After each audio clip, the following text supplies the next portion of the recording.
Come to order.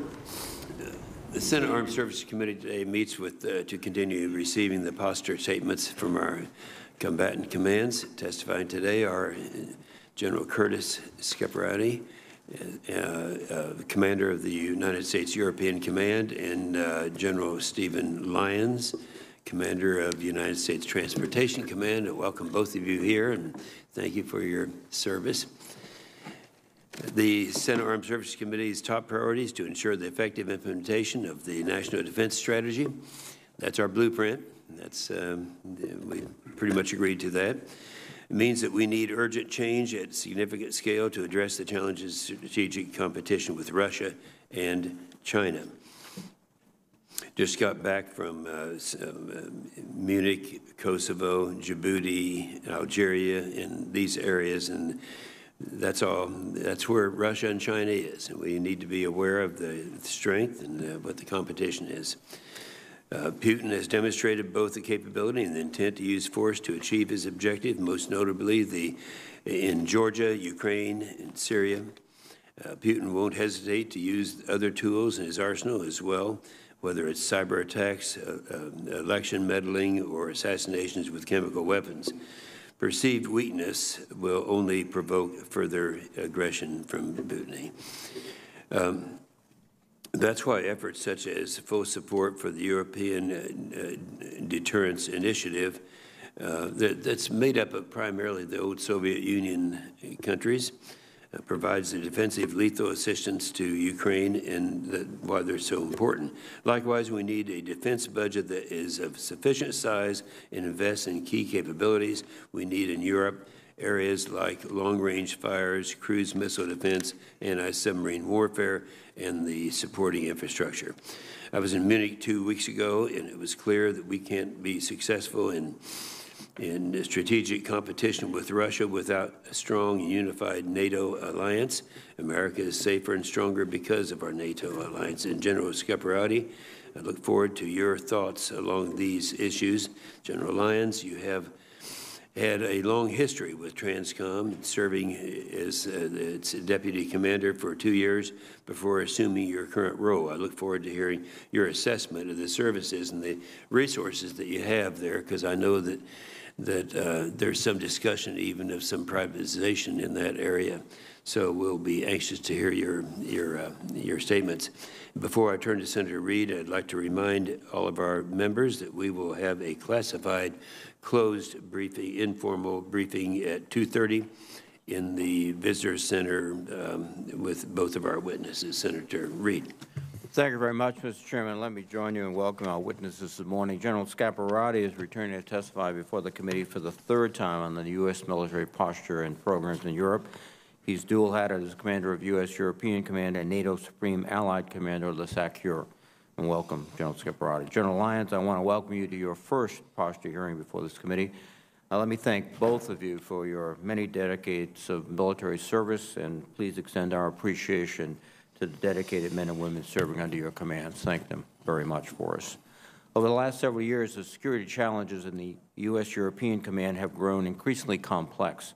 Russia has reemerged as an aggressive opponent of the rules-based international order, which Russia views as a counter to its strategic interest in reclaiming great power status. The National Defense Strategy, issued last year, highlights the need to counter a revanchist Russia with a credible military deterrent that demonstrates that any military aggression against the sovereignty and integrity of NATO members or threat of such aggression will not succeed. General Scaparrotti, I am interested in your assessment of the progress of our force posture in Europe in meeting NDS requirements. In addition to its military modernization and aggressive military posturing, Russia is conducting a campaign of hybrid warfare below the level of military conflict, using all tools of national power to advance its strategic interest. Our democracy was attacked in 2016, and we have been persistently under attack ever since, including during last year's midterm elections. I would be interested in hearing from General Scaparrotti whether EUCOM is getting the cyber resources and personnel it needs, and whether we are investing in the right non-military tools of national power to counter this hybrid warfare. An additional challenge is the unprecedented strain on alliance cohesion within NATO. Former Secretary of Defense Mattis stressed that the United States' strength is inextricably linked to our system of alliance and partnerships. Yet a recent report from the Harvard Belfer Center by Ambassador Doug Lute and Ambassador Nicholas Burns describes a crisis within NATO, which they attribute in large part to the absence of strong U.S. leadership. The Senate and Congress as a whole have repeatedly gone on record to reaffirm our strong commitment to NATO and the transatlantic relationship as a core element of U.S. national security. There should be no doubt among our allies or our adversaries regarding the United States' resolve to meet its NATO commitments to collective defense. Turning to TRANSCOM, the men and women of TRANSCOM perform duties that sustain the whole Department of Defense effort in protecting our nation's security. With a competitive edge in its ability to deploy and sustain America's armed forces, TRANSCOM provides DoD with unique capabilities that we have come to expect and perhaps too frequently take for granted. TRANSCOM forces are busy supporting all of the combatant commanders every day, and without them, the United States would be at a significant disadvantage almost everywhere in the world.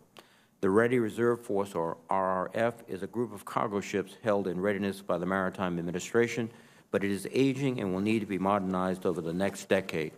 2 years ago, the committee authorized the Department to start a program to recapitalize the Ready Reserve Force by authorizing DoD to purchase up to 2 foreign-built vessels, while the Navy designed a family of auxiliary vessels for a number of uses, including recapitalizing the Ready Reserve Force.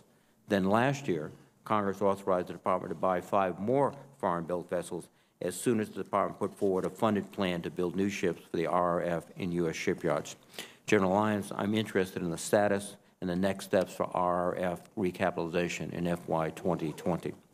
The Defense Department also needs to ensure that the Civil Reserve Air Fleet, or CRAF program, which provides as much as 40% of wartime airlift needs, remains viable after operations in Iraq and Afghanistan, and will be able to provide needed surge capacity in the future. General Lyons, I'm interested in your view on the state of this fleet and if anything needs to be done to ensure these capabilities and their readiness. Our global transportation capability, owned and managed by TRANSCOM, has one of our asymmetric advantages for many years now. However, we cannot assume that potential adversaries will allow us free rein in this area in the future. Last year, General McDougall told the committee that TRANSCOM has been conducting analyses to assess requirements for an environment where our mobility forces will be challenged, and his assessment was that additional investment in lift would be needed. However, when we received the report of that analysis in the mobility requirements study earlier this year, the study's conclusions differed from General McDougall's assessment. General Lyon, perhaps you could give us an update on why there was a change. Finally, TRANSCOM also faces a unique set of cyber threats because of the command's extensive network with private sector entities in the transportation and shipping industries. General Lyons, I would like to get an update for you on progress on the cybersecurity efforts you have made since last year. Once again, let me thank the witnesses for their service and for their testimony. Thank you, Senator Reed. Well, you guys know the drill.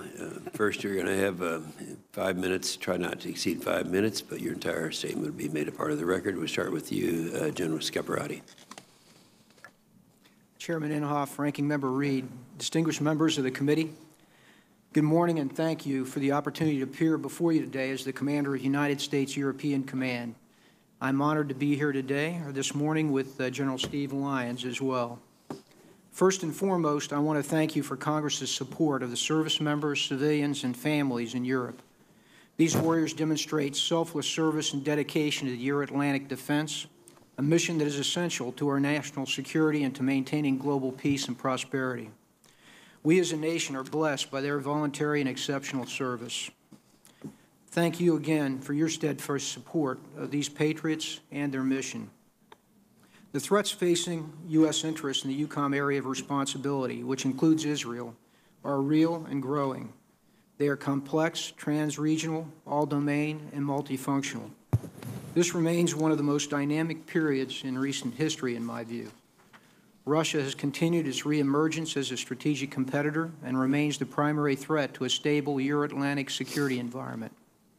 While the United States maintains a global military superiority over Russia, evolving Russian capabilities threaten to erode our competitive military advantage, challenge our ability to operate uncontested in all domains, and diminish our ability to deter Russian aggression. In light of Russia's modernizing and increasingly aggressive force posture, EUCOM recommends augmenting our assigned and rotational forces to enhance our deterrence posture. EUCOM also recommends further investments that enhance European logistical infrastructure and capacity to support rapid deployment of multi-domain U.S. forces in Europe. In addition to the threat from Russia, the risk of terrorism in Europe remains high, despite a decline in fatalities from terrorist attacks in 2018. Violent extremists present a clear and present threat to Europe's people and their infrastructure. Thankfully, the United States is not alone in facing these other challenges across the Euro-Atlantic theater. As our national defense strategy states, the NATO alliance deters Russian adventurism, contributes to the defeat of terrorism, and addresses instability along NATO's periphery. Our allies and partners play a vital role in our collective security, and they have made significant progress in increasing cash contributions and capabilities that provide our common defense. For almost 70 years, NATO has been the cornerstone of Euro-Atlantic security. As NATO adapts to remain relevant and fit for purpose, we will find, as we always have, that every challenge is best addressed as an alliance. Let me close by, again, thanking Congress and this committee for your continued support, especially the sustained funding of the European Deterrence Initiative, EDI.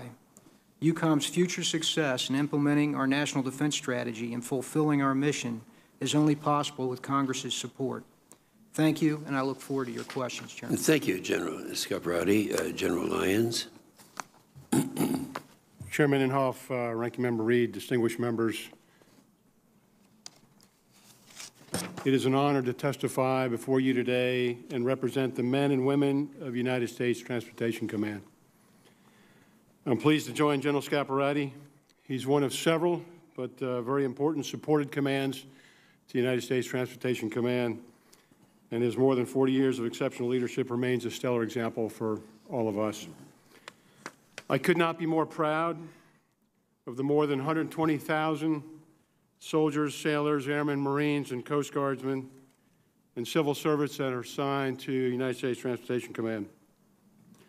They project and sustain the joint force every day.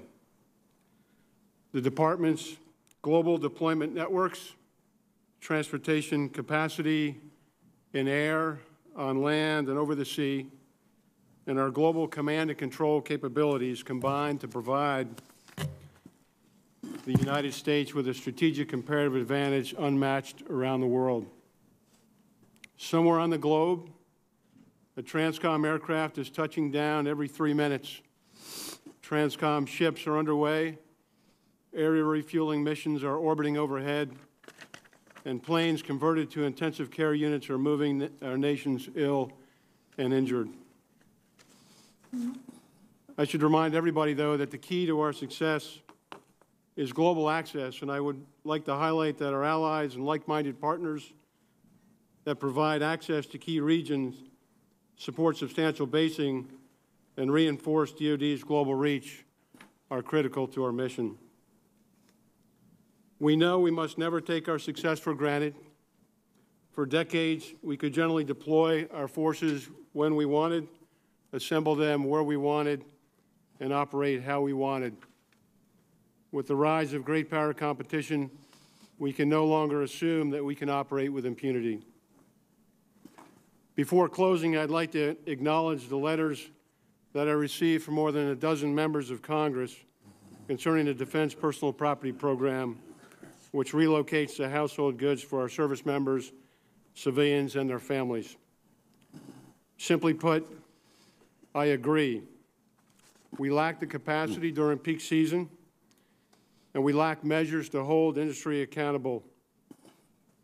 Our most important resources are people, and we owe them better. So in consultation with the service secretaries and the service chiefs, and on behalf of the Department, Transcom is leading an initiative to restructure our relationship with industry in an effort to improve quality, capacity, and accountability. In closing, I'm proud to support DoD's enduring mission of providing a combat-credible military force to deter war and protect the security of our nation. Our nation relies on United States Transportation Command to respond with an immediate force on short notice and seamlessly transition to projected decisive force when needed. I'm fully committed to retaining this strategic comparative advantage. Thank you for your support to the Department and your support to the United States Transportation Command. Thank you, General. I look forward to your questions. Thank you, General Lyons. Senator Reid brought up in his opening statement the question as to whether or not, General Scaparrotti, that we have the right posture and the capabilities in EUCOM to handle the credible deterrence against Russian aggression in Europe. What's your feeling about that? Well, Chairman, thank you. We've clearly made progress in European Command thanks to the support of Congress. We've added forces and capabilities. We've improved the readiness.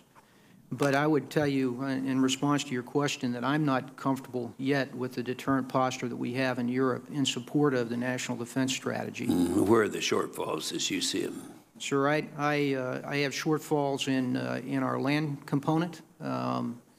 And the depth of forces there. I'd like to get into more detail on that in the closed hearing, and in our maritime component as well.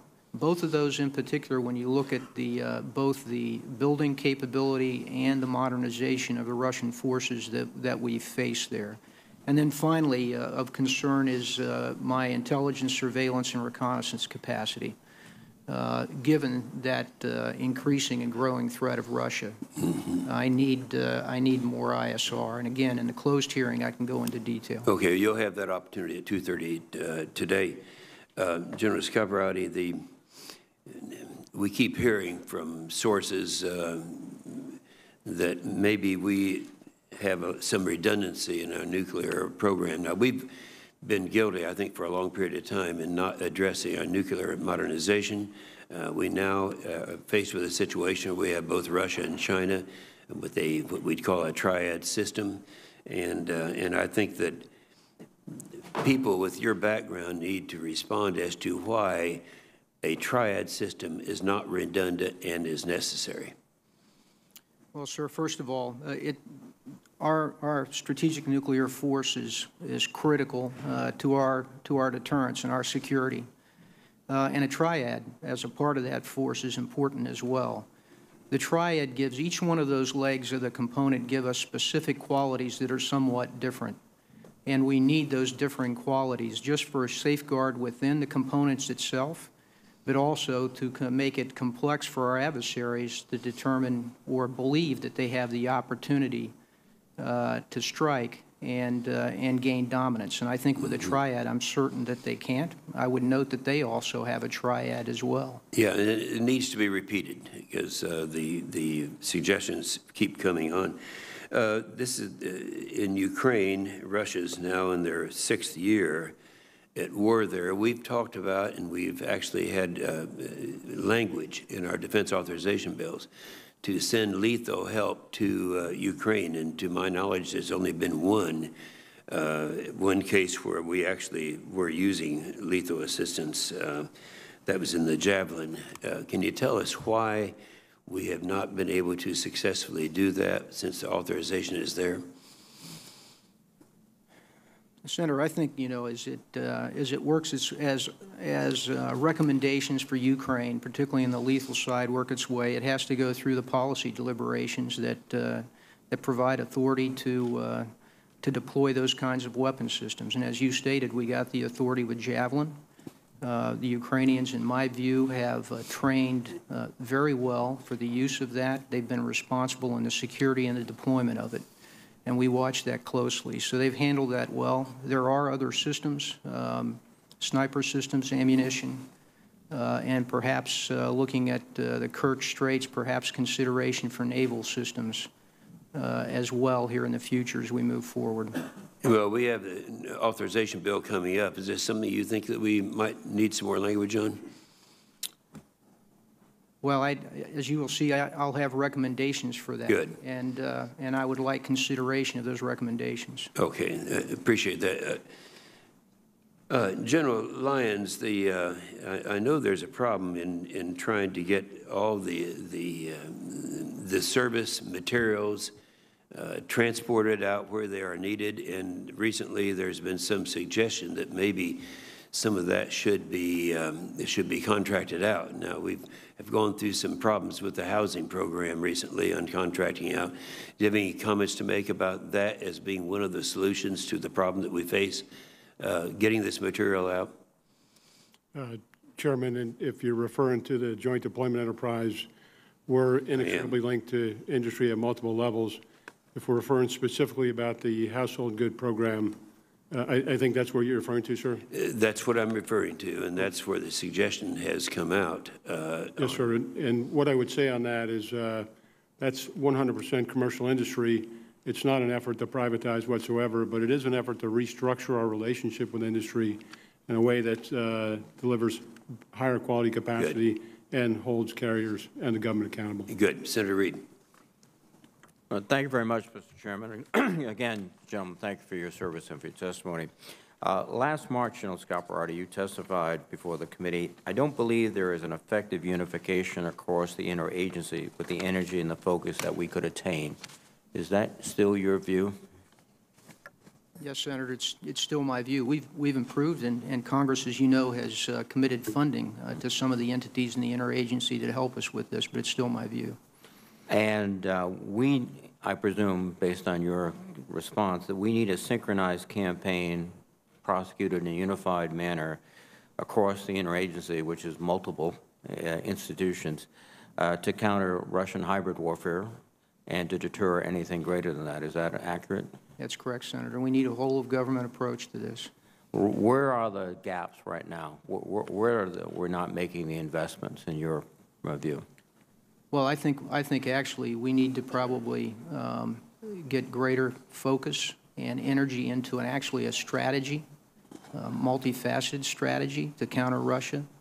As you know, General Griswold just made another speech that underscored their view of indirect activity, use of whole-of-government activities as a part of their spectrum of warfare. We have to approach this in a way that we can counter that. And I think specifically within information operations, challenging their disinformation and cyber are areas that we need to continue to press. And that would presumably require State Department activity. Again, I'm old enough to recall the Voice of America, which is something that was very pronounced in the 50s and the 60s. Those types of very proactive information campaigns, they're not being conducted at this point, are they? Not in the way that you recall and I recall, and I think we have the talent to pursue, particularly when it goes to underscoring our values, which I think is important. And all of this is designed, obviously, to deter and to disrupt Putin's plans or aspirations, and without it, he has more of an open field. Is that correct? Well, they have a good deal of agility, and they seem to have no constraints on what they're willing to say publicly. Thank you. General Lyons, thank you for mentioning in your comments the Defense Personal Property Program at DP3. As the Chairman indicated, we're receiving some comments, and I'm going to follow up with some specific questions for the record, because I think this is an important issue. There is a proposal to move to a single mover manager. Again, this has some echoes of some of the discussions we're having currently about housing issues in the military. So we want to be ahead of the game. So we'll send those questions to you for your response. Sure, thank you. Even before you took charge at Transcom, the command was concerned about war planning. For many years, we assumed that we'd be operating in a benign atmosphere. We could fly civilian aircraft in unprotected. We could move ships in unprotected, et cetera. Last year, General McDew, your predecessor, hinted that, for example, the KC-46 tanker that we're buying might be too expensive to purchase because the number we would need in a challenge situation to replace and to overmatch the adversary would be significantly more than projected. As a result, we asked Transcom to produce a mobility requirement study, and the report essentially came back and said there's no problem with our ability to support contingencies. We've got the right mix. It essentially was disconnected with the comments that I heard, at least my perception of what General McDew was talking about. What's changed? I mean, we all recognize this is going to be a much more hostile environment to move equipment in, and we don't seem to be responding in an appropriate way. Your comment, sir. Sir, thanks for the question. I think you're referring to the mobility capabilities requirement study that the NDA directed in 18. And that study was directed between the Department and Transcom to look at force sizing and sufficiency of the mobility force against the program, essentially out to 2023. We did that, and we did that based on a demand signal from the existing plans that exist on the books today. But I would acknowledge to you today, and I think General McDew is alluding to this, as we emerge our defense planning scenarios to be more reflective of the defense strategy, as we emerge and develop globally integrated plans, which are happening right now in the Joint Staff, we do see the potential for an increased mobility requirement, particularly in the area of aerial refuel, which is the lifeblood of the Joint Force. So that what you sent up to us has been overtaken by events, more or less. Sir, I would say we still have work to do on the plans of which it's based. So the demand signal is emerging right in front of us, and we'll adapt a study to the plans as they evolve. Yes, sir. Thank you. Thank you, Mr. Chairman. Thank you, Senator Reid. Senator Wicker. Thank you, Mr. Chairman, General Scaparrotti, and General Lyons. Thank you very much for your work, and I think it's clear that we have great leadership in your area of responsibility. General Scaparrotti, about 3 weeks ago, this Congress sent 5 delegations, House and Senate, to the Munich Security Conference. That show of force was followed on then by a delegation going to the Nato Parliamentary Assembly and another delegation going on a week later to the OSCE Parliamentary Assembly. Does that volume of participation by House and Senate members send a positive statement? Is it helpful to you in dealing with your friends in Europe, with our friends in Europe? Yes, sir. It's very helpful, and it's helpful to us as a nation. You know, at Munich, that was the largest congressional delegation that they've ever had there. That was noted by everyone. That in and of itself is a strong message of commitment to our allies in Europe. And then I would tell you the congressional delegations that traveled during the year to different spots within European Command have a very positive influence. Again, another sign of commitment and actual discussion about the issues of the day. I routinely get feedback from the chiefs of defense, ministers of defense, and others when our congressional delegations visit, so I know that it has an impact. Okay. Well, I guess we could have a debate about whether there's a crisis in NATO. I hope there isn't, but I do hope that the strong statement of wanting to be involved was heard, and I appreciate your comments in that regard. General Scaparrotti, you are recommending augmenting our forces in Europe. Specifically with regard to sea power, what are your suggestions? For example, there are 4 destroyers in Rota, Spain now. Do we need 6? And what else needs to be done? What specifically can you tell us in an open hearing that would help with regard to our sea power aspect of helping you? Well, as you know, specifically for the maritime component, what we're looking at is an evolving and modernizing Russian fleets. And in the closed hearing, I plan to go through just the changes I've seen in the 3 years that I've been in European Command. If we want to remain dominant in the maritime domain, and particularly undersea, which we are today, we've got to continue to modernize, and I think we need to build our capacity. So specifically for destroyers, yes, I've asked for 2 more destroyers within EUCOM. I'd like to go into a little more detail on that in the closed hearing rather than here, but again, we do need greater capacity, particularly given the modernization and the growth of the fleets, Russian fleets in Europe. In addition to the 2 destroyers, can you tell us publicly what else you're asking for in terms of ships?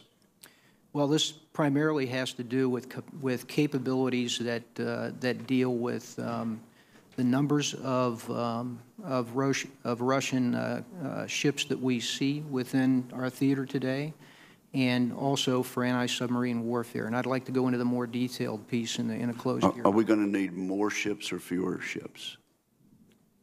Well, that's a service question as to how they, In your area? in my area more. And I would like to see, or at least the rotation of naval component, carrier strike groups, amphibious strike groups at a little better pace than I've seen in the 3 years that I've been in command.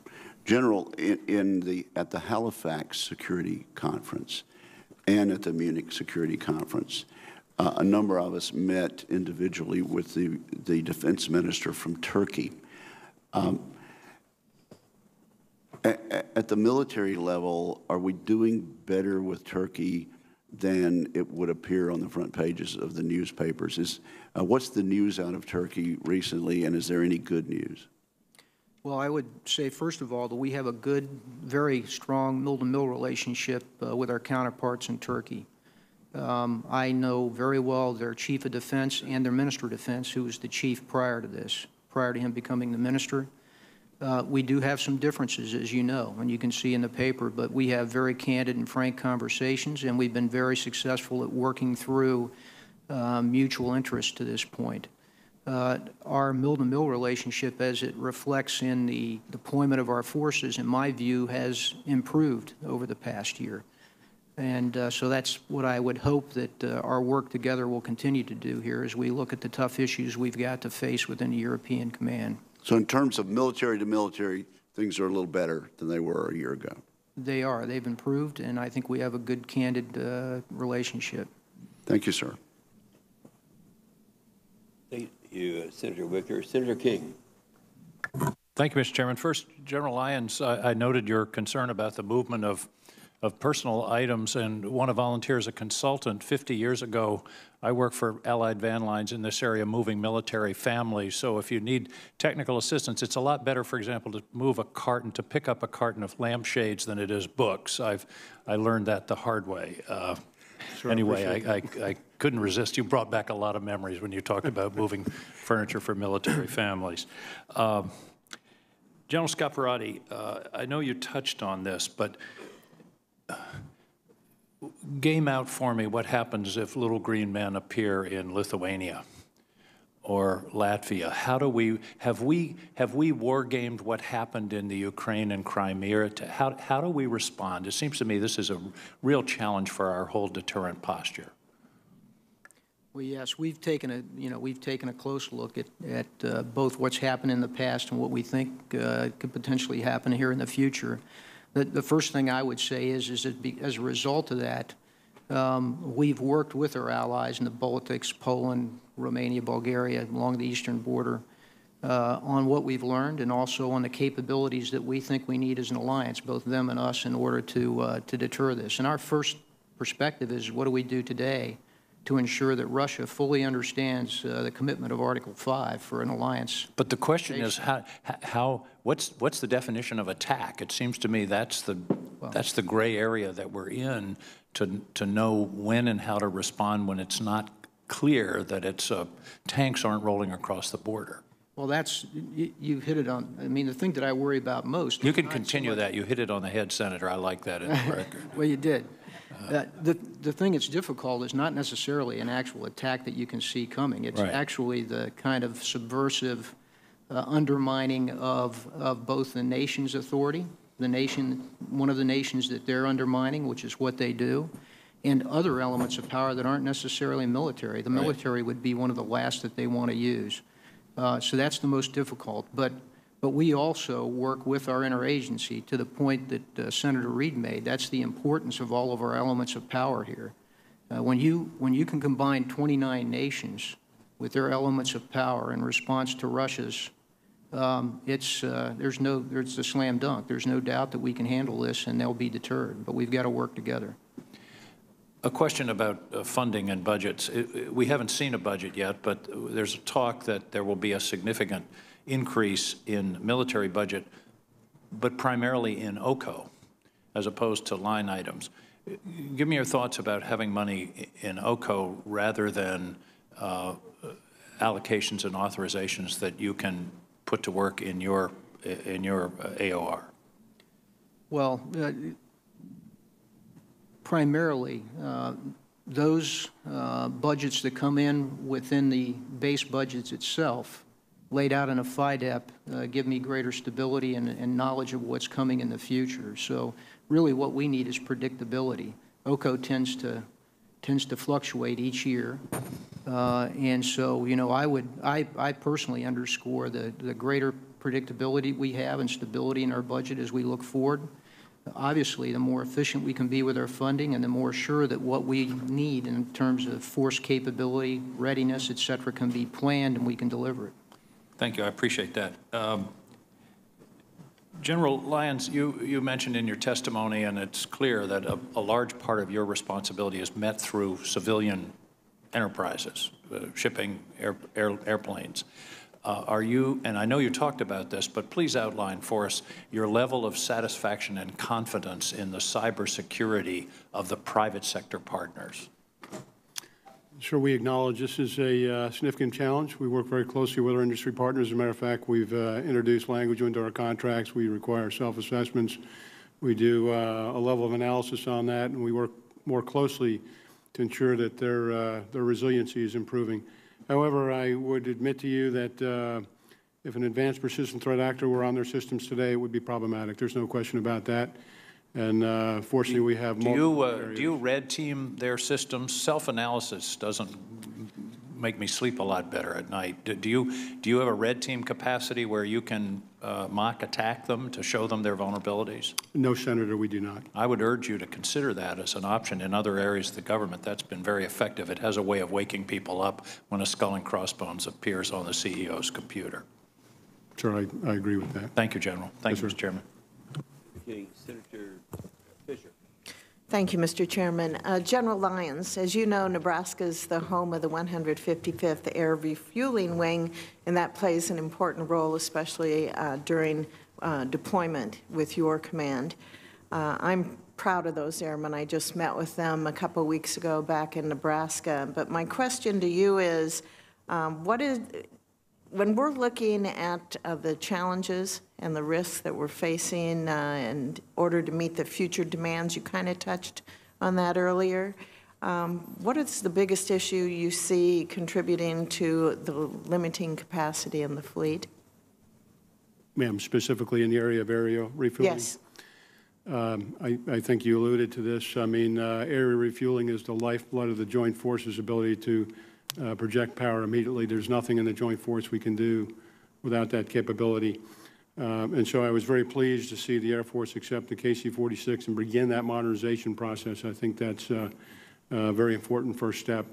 The other initiatives that the services are working, the service in this case, the Air Force, is improved readiness against the KC-135 fleet and a potential deferment of divestiture of some of those weapon systems so that we don't have a dip in capability over time. I'm happy to hear you say that. As you know, the KC-46, it's online, but it's going to take quite a while to make it an important part of the fleet. And as we look at the 135, there's maintenance issues, and we're seeing delays in that. Are you confident that there's a good balance between active, reserve, and guard when it comes to refueling? Ma'am, I am. I'll defer to the service on the force mix specifically, but I think you know very well we have guardsmen on alert, 2-hour strip alert today. It is a total force effort in everything we're doing, and, you know, over 60% of our capability does exist in the Guard and Reserve. What would you offer us as suggestions so that we can mitigate some of the obstacles we're facing with that limited refueling fleet that we have with their capacity? Do you have any suggestions for us? Well, ma'am, in the near term, it's really about generating higher levels of readiness. So in the KC-135 fleet, for example, we're unable to meet that 85% goal. The Air Force is working very, very hard to improve that readiness, and in the near term, that would generate more tails available for mission. Thank you. General Scaparrotti, I'd like to ask you about some logistic challenges that I think you face in EUCOM. There's been quotes in the past from, in fact, from you, when you said the expansion of the alliance to include former Eastern Bloc countries has exacerbated the lack of common transportation networks between the newer NATO members in the East and the more established allies in the West. For example, Germany just allows trucks loaded with tanks to be on their highways at night on weekdays. The rails on the Baltic railroads, the gauge is set wider apart than we have in the Western standard. So trains have to, it's my understanding, trains have to be unloaded and then reloaded near Poland's border with Lithuania. As we're looking at movement of troops and to be able to respond quickly to some of the possible challenges that we're looking at in that area, how serious is this issue today, and what steps have you taken in order to address that? Well, thank you. It is true what you stated in terms of the status today in Europe. It's a serious issue because we need to be able to move 360 within Europe with our forces and the allies as well. If there's good news, the good news is that we, as you know, Congress has supported, particularly through EDI, some of the key infrastructure improvements that we need, particularly in the East, to support our movements, reception of our troops, support of the troops that we put in place there, but also it helps the allies. And the allies as well are financing, along with many of those projects, things that they should do with regard to airfields, fuel lines, rail, et cetera. And then are we trying, I apologize for interrupting you, but are we trying to facilitate some changes so that our allies, our NATO allies, can make those changes? And are they working together as well? They are. So within NATO and EU, both, NATO had a study within, the infrastructure and logistics support that needed to happen. EUCOM was very involved in that. We provided help with them, and we also provided to the EU, who did a mobilization study. That's resulted in about $7 billion the EU is going to invest in logistics and infrastructure over the next 5 or 6 years. Much of what we recommended was in fact accepted. So we now have a study. We know what our issues are. We've got insight within both EU and NATO on that, and we've got to follow up and make sure that that investment goes to the right places and actually makes a difference in military mobility. And to be able to have a rapid response. That's correct. Thank you, sir. Thank you, Senator Fisher. Mr. Peters. Thank you, Mr. Chairman, and our witnesses. Thank you for your testimony and your service over many years. General Scaparrotti, you are well aware that if there's ever a major conflict in Europe, the first shots are likely to be cyber. They're not going to be kinetic, and we have to be prepared for that. And I know since the Russian attack against Estonia in 2007, the Baltic countries have been really leaning into this in a pretty major way. Estonia created the Cyber Defense League, established NATO's Cooperative Cyber Defense Center of Excellence, and as you know, Latvia is home to NATO's Strategic Communication Center of Excellence. But I'd like you to give us an update and share some of your thoughts on what you're seeing in the Baltic countries, lessons learned, things that we may want to be replicating in other places around the world. Well, you noted the changes that have taken place. I would add as well that after NATO determined that cyber was in fact a domain which needed to happen to give MIASEC your authorities, we now have a cyber center that operates within NATO. It's connected with each of our nations. Most of them are building a cyber capability. You noted the Cyber Center of Excellence, for instance, that I think is a very good one. It's important because it's through that process, that's one of those nodes that we're able to advance lessons learned, do training, ensure that we can help with defense within NATO, but also to specific nations. So, like anything in cyber, though, it's a very dynamic world. We've got, we're facing Russia, who is very agile in this and good at it. And so we really can't rest. We've got a lot to do yet in cyber, particularly capacity. We have to build the skills that we need to man these centers. You know, one idea that has come to me, and I'd love to have your comments on it, as we try to provide more resources into that, and really leverage some of the state partnerships we have with the National Guard. So, for example, in Michigan, we have a cyber unit in Michigan, but those are around the country as well. And I know our partners in the Baltics would love to have more presence of U.S. forces in country there as well. Talk to me a little bit about whether or not it makes sense to have rotations of particularly cyber National Guard units. I mean, this would be good for morale, it would be great for retention, it would be great for recruiting, it would allow them to be at the tip of the spear while exchanging great ideas. Is that something that makes sense to you? Absolutely makes sense, and it's something we're already doing, particularly where you have state partnership programs, because they have a level of trust that's been built, some over 25 years, and they have that expertise. And it helps me in EUCOM because otherwise I pull from my cyber center and expertise and I send that team out to a nation. Here we can rotate forces through from a state with the same expertise and ability to build that capacity. So we're actually beginning to do more of that in Europe today. And I understand there might be some need for additional funding through the National Guard to do that, or are there adequate resources for you to conduct that program, or will you need more? You would have to ask the National Guard for the specific answer to that, but my general response is when you pick up an op-tempo like that and you bring them in, then generally for the Guard, there's a funding issue, and one of us has to pick that up. Okay, so we can explore that further, because I think that's necessary for us to do that.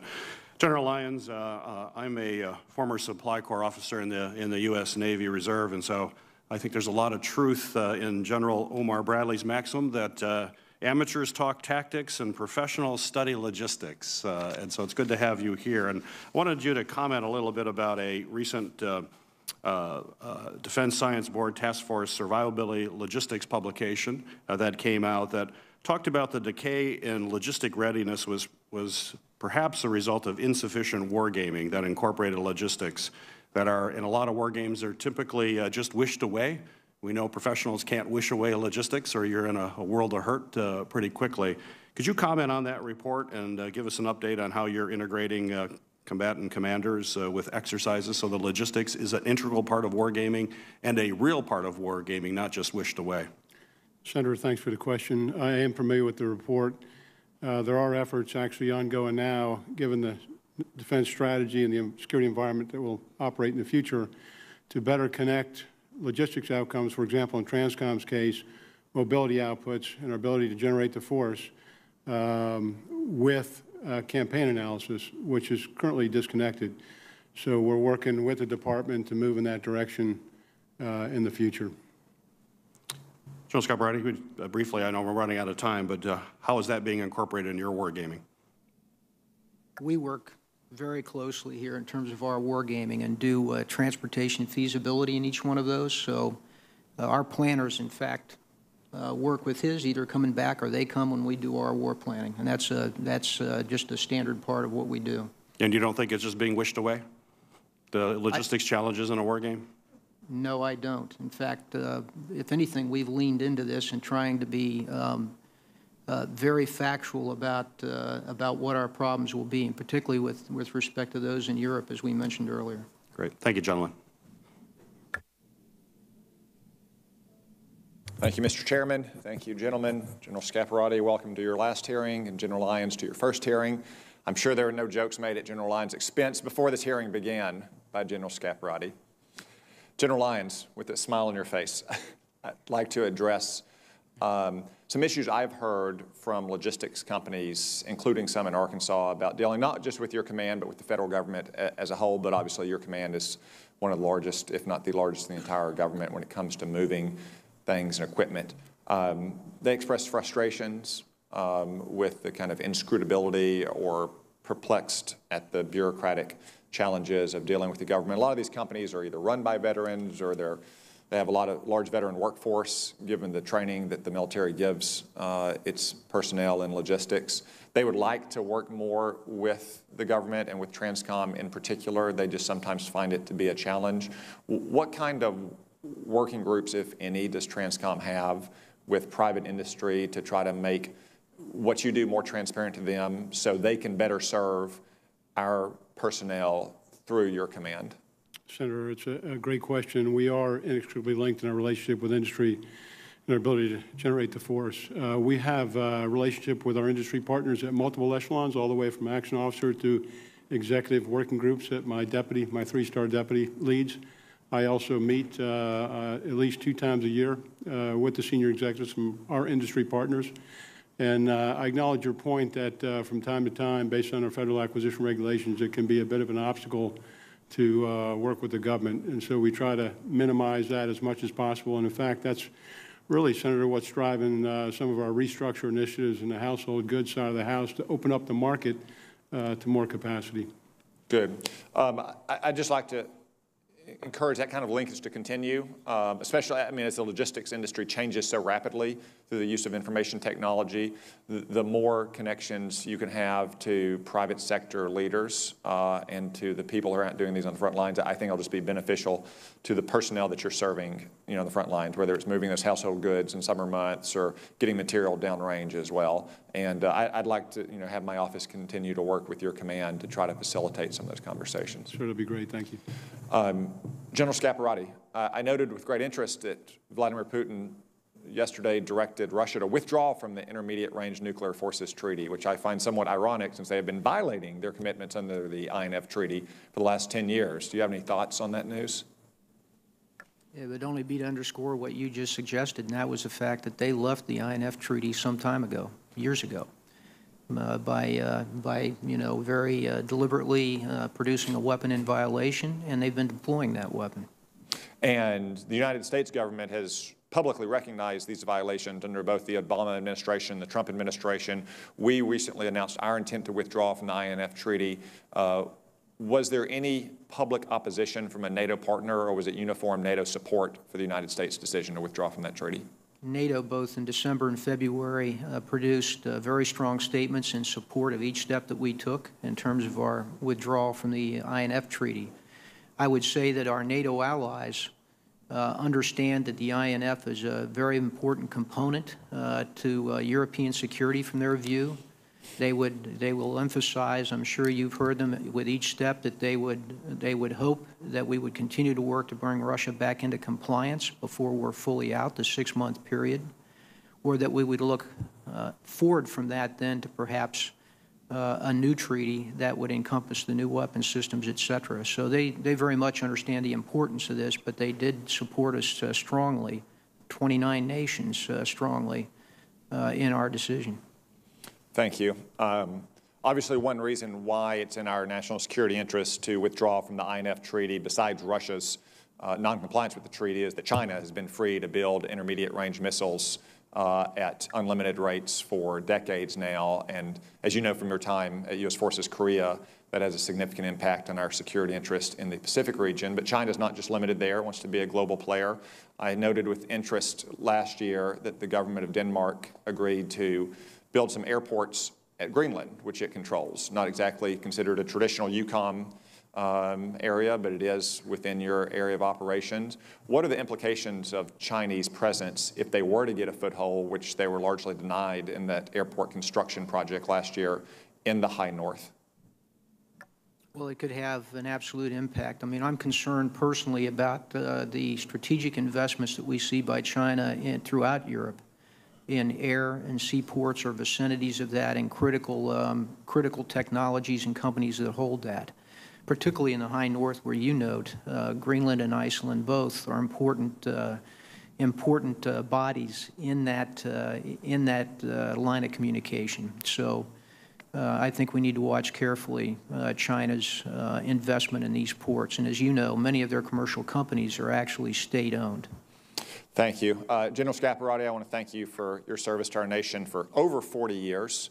I know you've been wearing that 4th star on your shoulder for longer than anyone else in the armed forces right now. You've well earned the retirement that you have ahead of you. But I think I speak for most members of this committee when we say that we would like to see you back in the employ of Uncle Sam sometime in the future.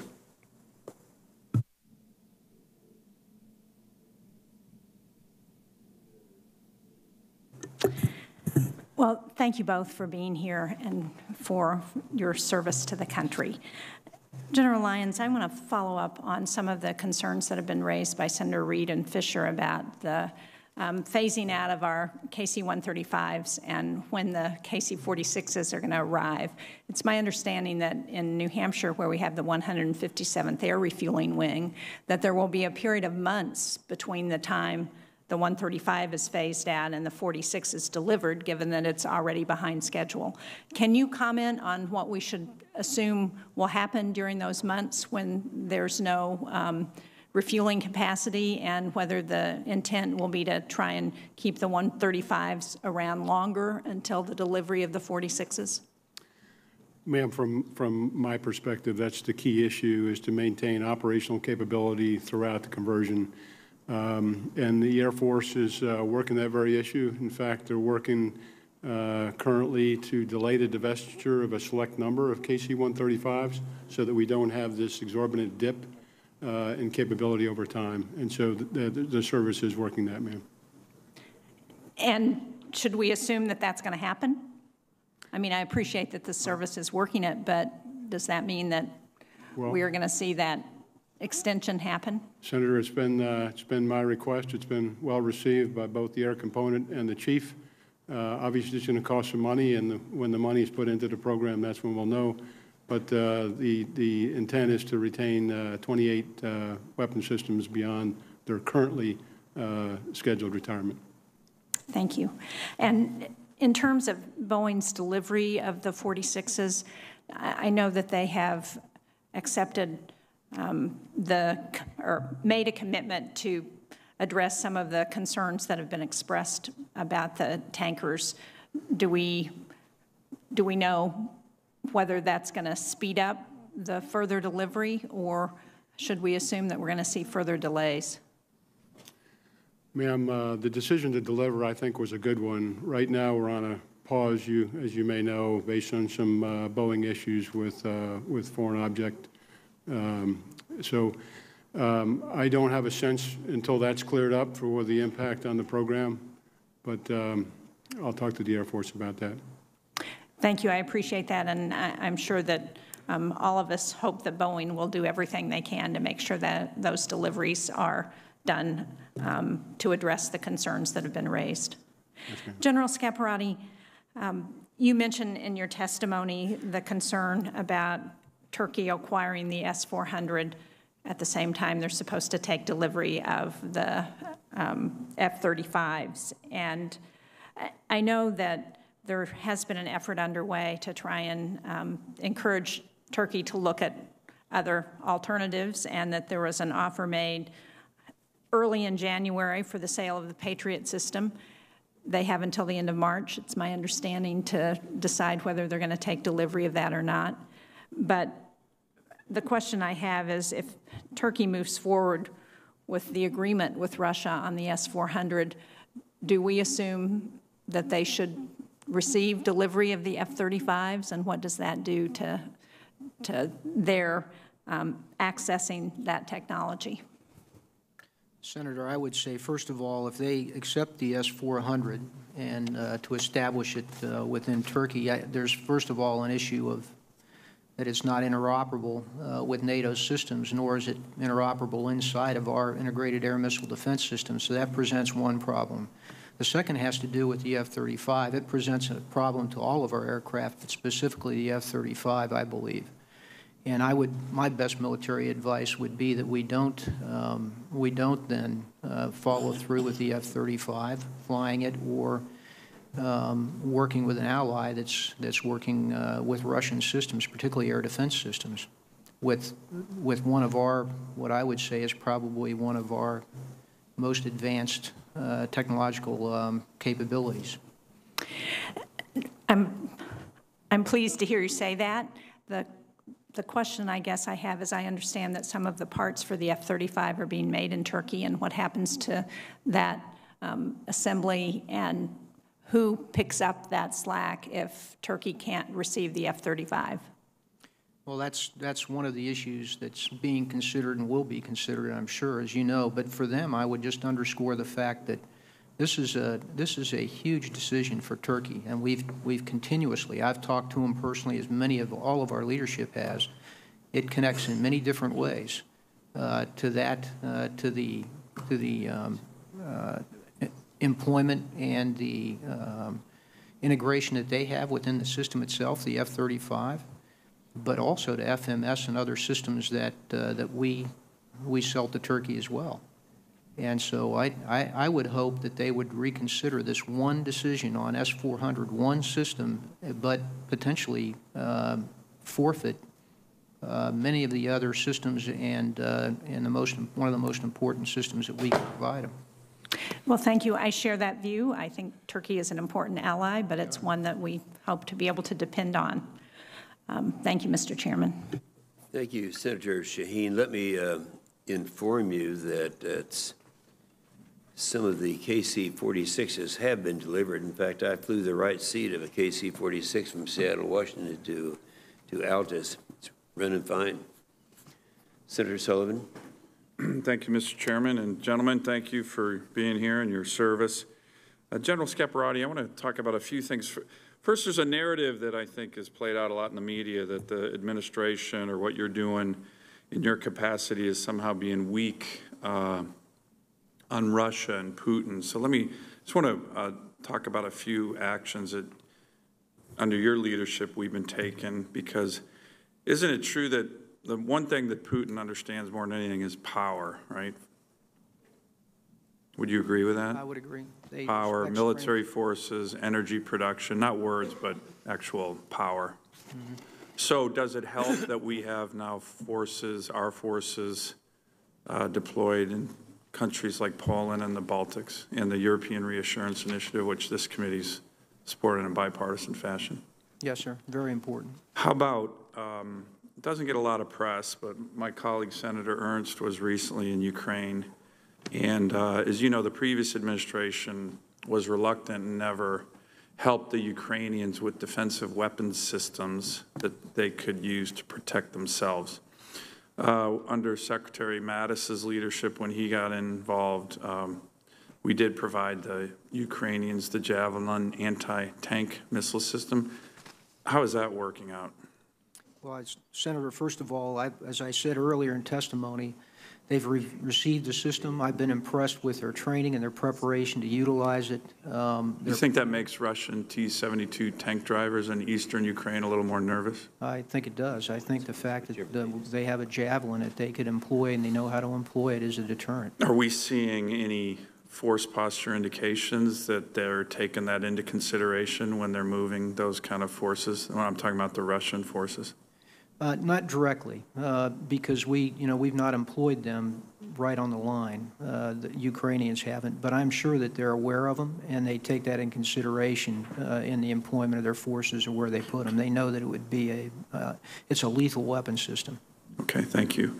I don't know if you mentioned, I'm sorry I had to step out prior to your testimony, but can you talk a little bit about the Vostok 2018 exercise? My understanding was it involved 300,000 Russian troops, 80 ships, notably 3,200 Chinese troops, including up to as many as 900 Chinese tanks. Are those reports accurate? And should we be concerned about that? Well, first of all, the numbers that they publicized are higher than what was factually present. I can talk in more detail on this in the classified hearing this afternoon. It wasn't that large, but it was large, and yes, we should take notice, primarily because it was designed for them at a very strategic operational level to be able to command and control large forces in a force-on-force type of exercise scenario. It connected them with multiple of their regional commands, specifically in order to practice that. It covered both conventional, long-range precision munitions training as well as nuclear training offset toward the end. And it included China, as you noted, which is the first time I can recall them providing forces in a partner training scenario, which is quite unusual. So the size of it, the complexity of it, the communications that they demonstrated, the fact that it was a hybrid conventional and nuclear exercise, I think is all important. Let me ask, thank you for that. General Lyons, you and I had a discussion, and the chairman I see was just talking about the KC-46 and the deployment of that. I know that's not ultimately your call, but it's certainly you're an advocate and you have a lot of knowledge. I'm going to ask just a couple quick questions that I just appreciate quick answers to. But when you look at the places where you would want to deploy that, either CONUS or OCONUS decisions, you know, the National Defense Strategy prioritizes great power competition with China and Russia, decisive action against North Korea. Would it make sense to place KC-46s in a part of American territory, state or otherwise, that's closely proximate to those places? Senator, just to be clear, Alaska is clearly a strategic location. So you're getting to my punchline already. I haven't even gone through the list. Let me go through the list. Go ahead. So we're close to all those places. We're the only state where you're actually right at the seams of EUCOM, PACOM, NORTHCOM, STRATCOM. The state of Alaska's in the seams of every one of those. The O plans that support contingencies all focus on Alaska. It has the 4th largest fuel storage area of the Air Force in any place in the world. It's going to have over 100 5th-generation fighters in the next 2 years. 100. No other place on the planet Earth will have 100 combat-coded 5th-gen fighters.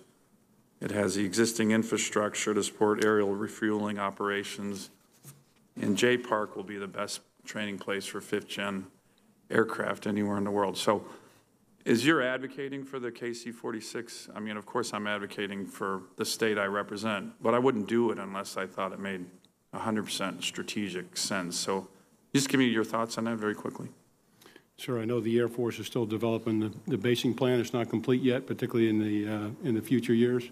I do have confidence that they'll look completely at the operational range and capability to be able to swing and give us the flexibility at TRANSCOM to employ that important weapon system. And I'm sure that Alaska is part of that discussion. I just don't know the details, sir. Thank you. Thank you, Mr. Chairman. Thank you, Mr. Chairman. I hope on that right seat ride you didn't try to get them to do a hammerhead or anything, did you, with any aerobatic maneuvers?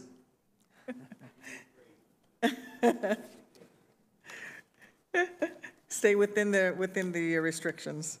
Gentlemen, thank you so much for your participation today. General Scaparrotti, I want to return to the discussion about logistics challenges, especially in the Eastern European area.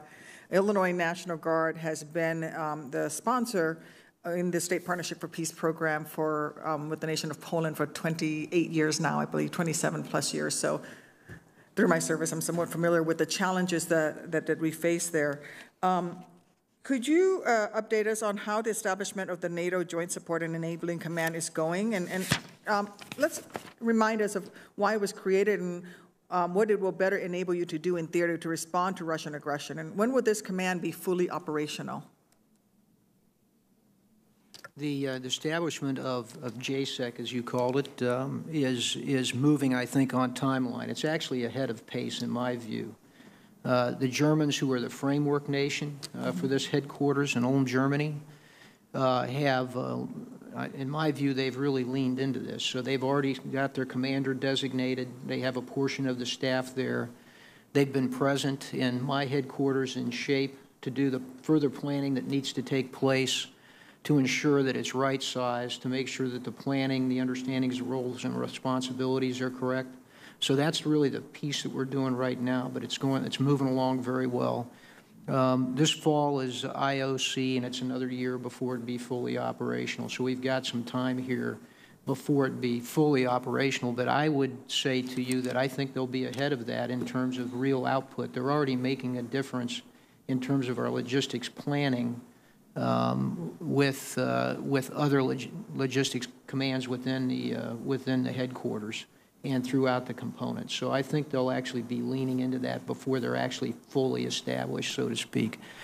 Why did we set that up? Primarily because in a European environment where we've got to be able to support and move 360, not just to the eastern border, but north to the high north, south, and west, with a threat that's actually 360.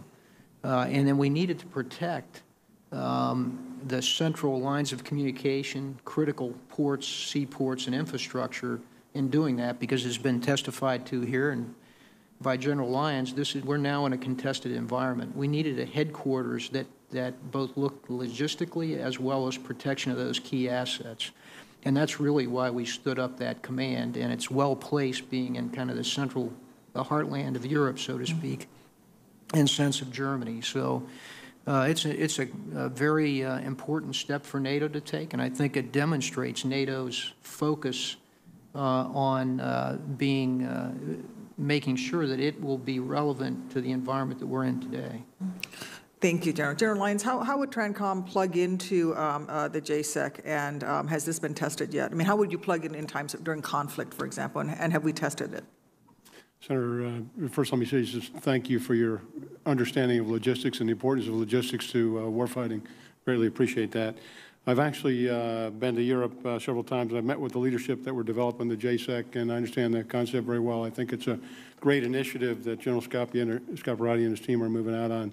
I don't know that we plug in directly. We plug in directly to his EUCOM headquarters through a European Deployment and Distribution Operations Center, and then across, at echelon to include his headquarters. And we would take the signals that he would be sending on his priorities for mobility and then meter them accordingly.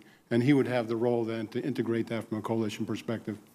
Thank you. I'd like to, with that, I'd like to return, General Scaparrotti, to an understanding of SEALIF. We had a discussion earlier today, and I understand that recently NATO reactivated its Atlantic Command to guard the sea lanes of approach into Europe in the event of war.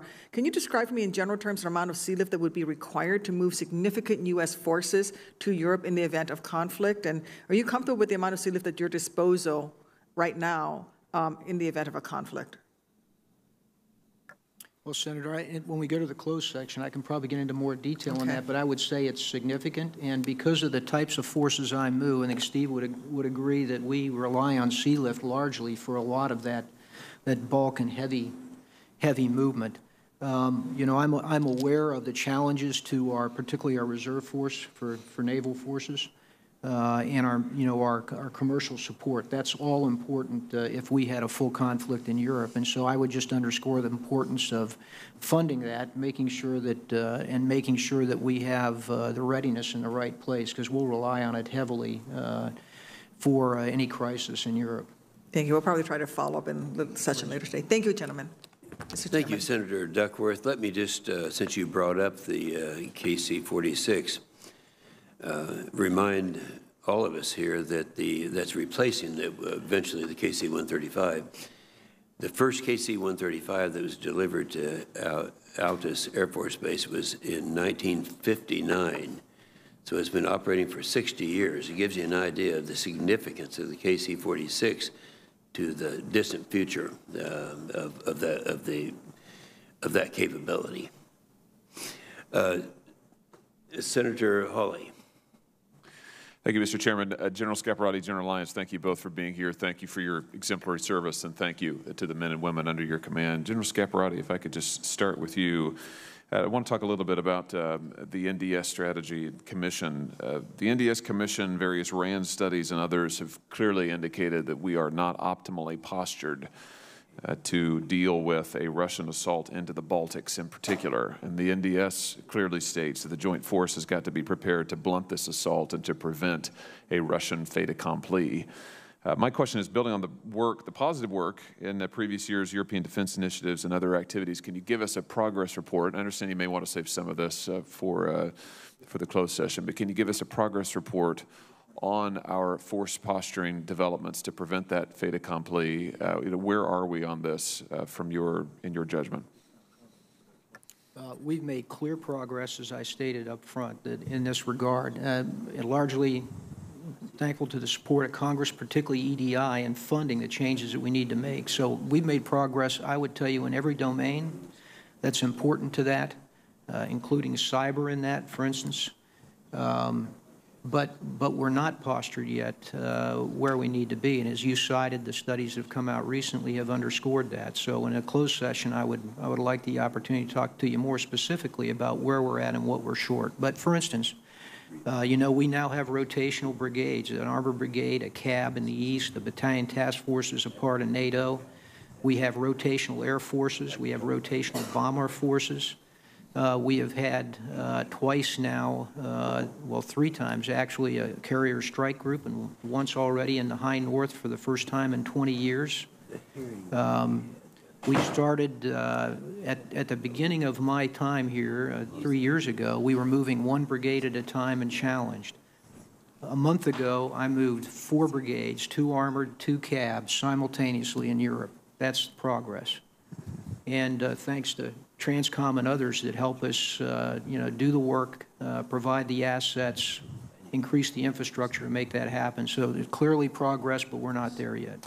And again, with the reservation, I realize you want to save the specifics for the closed session. I think it's important to get some of this on the record as we're about to, as you know, go into the authorization season here and then the appropriation season, where we'll need to be making the case for authorizing and then spending what is necessary in order to get you what you need. So can you give us an overview, at least, about what more you think we need, generally speaking, to get you to the posture that the NDS recommends? Well, first of all, we'll start with the cyber domain. There is a plan and an increase in my cyber capability, and I have been increased by Cybercom as a priority. So that's happened. But I still have personnel and skills in the numbers of around 50 personnel yet that would be very helpful to have them in place. So that's one of those. If you go to the land component, I need greater land component capability, not only in armored elements, but with my enablers, and I'll go into more detail on that and the other. I've mentioned maritime, greater capacity there, as well as specific capabilities to stay ahead of, frankly, the modernization that we see in Russia's maritime forces. The Air Force is presently in a rotational basis providing 5th-gen aircraft to me, bomber aircraft, et cetera, which we need to employ for a deterrent factor and also to ensure our readiness and capability. I'm looking forward to those being stationed permanently in some numbers within Europe as well. Great, thank you. Let me ask you about our European allies. Can you give us a report? You mentioned some of this in your written testimony. Can you give us a report on the work with our European allies, and especially Germany, to ensure that they are meeting their NATO commitments and have a plan to do so going forward? Well, as you know, we've been working with all of our allies, and I mentioned up front the cash contribution. So since 2016, that our allies have put another $41 billion into defense. By 2020, it'll be $100 billion, based on the plans that they had to provide here in December. Their contributions have stepped up. We asked for a greater force structure to assist in Afghanistan. Our allies responded. So I think when you look at that, they're clearly responding, but we have a ways to go yet. Germany, in particular, has responded as well.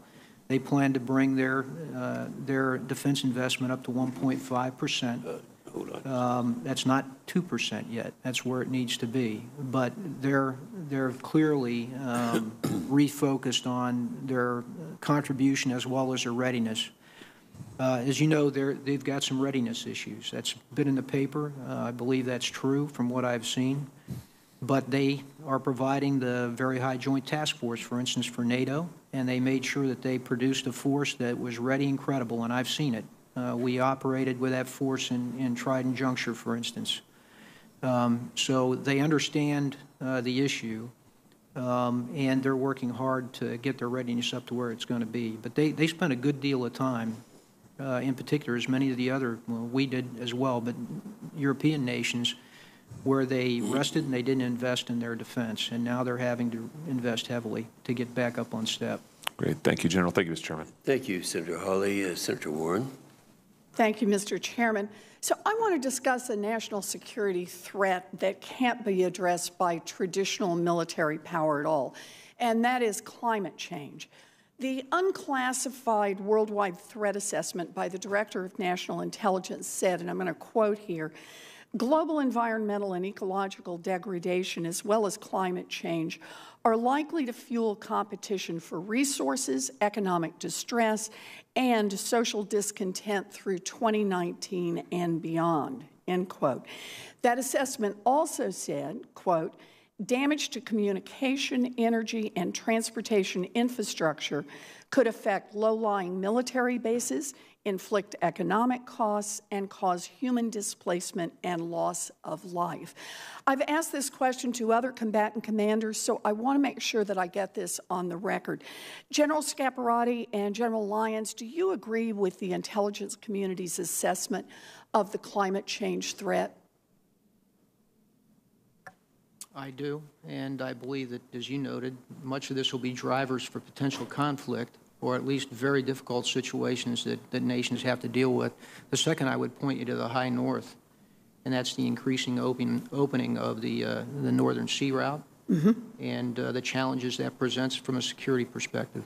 Yes, thank you. Thank you. General Lyons, do you also agree? Ma'am, I agree. These are sources of conflict, and we certainly have to be prepared to respond to them. Good. Could I then ask each of you very briefly, because we have very limited time, just to describe how climate change impacts your operations in your commands and what you're doing to adapt to these changes? General Scaparrotti, would you like to start? Well, I think the most apparent to me is the one that I noted, and that's in the Arctic. We already are seeing longer periods of time that the Northern Sea Route is open, and so as a part of that, there's an increased interest in commercial and resource capabilities there. China, for instance, is pressing to get into the high north and have some presence there, and so that creates competition. Russia, because that Northern Sea Route is the one that follows most closely to their borders, has reopened 10 of their airports there. They now have radar systems up. They've begun to move on periodic times different weapons systems up there for control of the area. So those are all things that's serious that I have to bring into my planning. So, and what has been your response to that? Well, actually, just briefly. Briefly, we've changed, we've updated our plans as a result of that. We've had to change the posture of some of our forces. We've changed our operational patterns so that we, in fact, deter and we send the signal of the importance of the Arctic to us. Those are just some of the ways on day-to-day that we've made changes in our normal routine in order to demonstrate significance and capability in the Arctic. Thank you. General Lyons? Ma'am, anything that degrades our ability to project and sustain power globally at our time and place of choosing is a concern, and we know that we have to operate in any conditions whatsoever. So what are you doing by way of response? Ma'am, in other words, in our planning and so forth, we consider all environments. But more specific to General Scap's point about the more scientific piece of it is, that's a little bit out of my area of expertise. Fair enough. I really wasn't looking for so much a scientific answer, but as General Scaparrotti said, how you have to kind of readjust where you are and what you're doing. If I can, I just want to say adapting to climate change impacts our military readiness, and I'm glad you both take this threat seriously. I appreciate that. In my remaining time, I just want to ask very briefly, if I can, about the INF Treaty. We all know this is a landmark treaty, arms control treaty with Russia, negotiated in 1987 by President Ronald Reagan. The treaty prohibits both of our countries from testing and deploying ground-launched ballistic and cruise missiles with a range of 500 to 5,500 kilometers. Yes, we know that Russia is in violation of the treaty since 2014, but rather than use the mechanisms within the treaty or other tools available to us to try to get Russia back into compliance, the administration is abandoning the treaty entirely. So I just want to ask, what is our plan to prevent Russia from building more INF treaty-prohibited missiles in the absence of the treaty? Do we have a plan here? General Lyons? Ma'am, I might have to defer on that. That's a little bit out of my area of expertise. Okay. General Scaparrotti? Well, Senator, I think that we're still in a 6-month period here where we're looking at what our options are. We in fact have told our allies in NATO that we will do this planning and collaboration with them. We've begun that. So I don't know that we have a plan today. I know that we're working on what we think that plan might be. I personally think that it has to be multidimensional. It has to be across all of our domains, and it has to be whole of government in order to respond to that. I would finally say that, you know, from my point of view, that when you have a peer competitor, and particularly a modernizing one that will be challenging, such as Russia, that we should look toward treaty capabilities in order to provide, you know, some stability, to provide signals and communications and limits that we understand, and then we can work from. Well, I'm glad to hear that you are trying to work with our allies. I think the Polish, for example, have said that they're concerned about missiles on their land. I just urge you to think about, instead of withdrawing from the INF treaty, whether or not we should be redoubling our efforts to bring Russia back into compliance with the treaty. We know that Putin can't be trusted, but we have a responsibility to prevent a dangerous and expensive arms race in Europe. And without the treaty, I'm worried that's what we're doing. Senator. I apologize for running. Senator Tillis. Thank you, Mr. Chairman. Thank you both, gentlemen, for being here. General Lyons, I was down at Fort Bragg this past Friday with Secretary Esper, and we were talking with folks there who are in unacceptable housing conditions. We also talked a little bit, and I've had a number of discussions in the past with families about some of their household belongings being moved, some of the bottlenecks and unsatisfactory service. So I like the idea of taking the personal property program into what I would consider to be one throat to choke sort of model. But I'd really like to, maybe if you could briefly describe where you think this is going to end up. I really want to make sure that we get this right in terms of accountability, predictability, and customer satisfaction, and so that any relationship we create with this confederation of movers, I get that you're going to have a consolidator, but you're still going to have a number of individual providers. We've got to get the compensation and accountability models right so that we don't end up here honestly trying to do a good thing and ending up where we are with the housing situation. Can you give me some assurances or briefly describe how that's going to work? Senator, I can. This is definitely not a privatization effort by any stretch of the imagination. In fact, what I've offered to the service secretaries and service chiefs is, instead of this completely deaggregated, diffused value chain of very little centralized responsibility even inside the government, I would look at them and I'd say, hold me accountable. Allow me to develop an acquisition tool to hold industry accountable. We have a track record of being able to do that. Matter of fact, in other parts of the defense personal property program, like personally owned vehicles, we do this today. I do know, Senator, that there's some concern in industry. We get a lot of feedback from industry. Some are very, very supportive where we're headed. They see opportunities to enter the market. We want to grow the market. Others are concerned about potential change.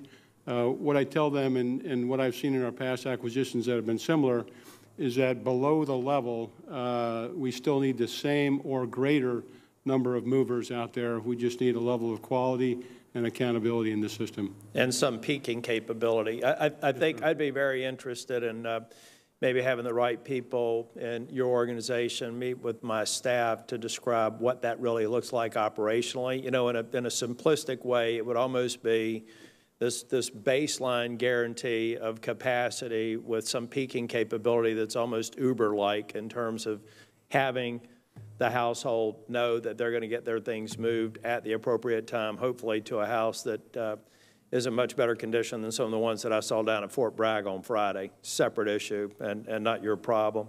General Scaparrotti, I appreciate the time you spent in the office yesterday. I appreciate your years, decades of service, and I associate myself with Senator Cotton's comments that we hope if you take your uniform off, we hope that doesn't mean that we won't see you back here serving in some other capacity. I'm going to save a lot of my questions for the classified briefing, but I do want to highlight my concern with the Turkey situation, particularly with the S-400s. I know, and you gave a great briefing on where we're working together on a legitimate homeland security threat that they're dealing with the PKK. So on the one hand, we're trying to partner and continue to build on that relationship. Turkey is a vitally important NATO partner in the most complicated part of the world.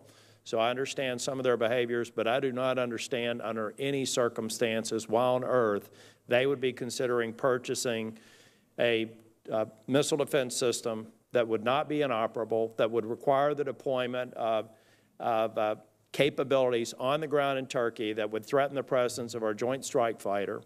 Why on earth they would be considering a decision that would make us have to rethink whether or not they can actually even be in the supply chain for the Joint Strike Fighter, so let alone deploying assets that are scheduled to be there in 2020, but even raising doubts about whether or not we can legitimately manufacture and distribute parts in the supply chain for the production of Joint Strike Fighters. And the message that I want to send to the Turkish leadership is this is an area, Congress got educated quite a bit on the Joint Strike Fighter and on Turkey last year when we were dealing with a matter involving a pastor from my state. I think we're very well briefed on it now and some of the risks there. So I would just encourage the Turkish government and the leadership to recognize that they should not have this one decision put all the other great things that we're doing, that we will do in the future, in the balance and have Congress potentially in a position where we'd have to act. Senator, thank you. And as you know, we, the United States, have a team there today talking to the Turks, and I'm sure that, you know, a very candid conversation about the S-400 and the potential consequences are a part of that conversation. Thank you, Senator Tillis. Senator Blumenthal. Thank you, Mr. Chairman. General Lyons, let me first ask you a question about privatization. As you are familiar, as you know, Army veteran and military spouse Megan Harless recently wrote an op-ed that criticized Transcom's plan to privatize the military MOVE program.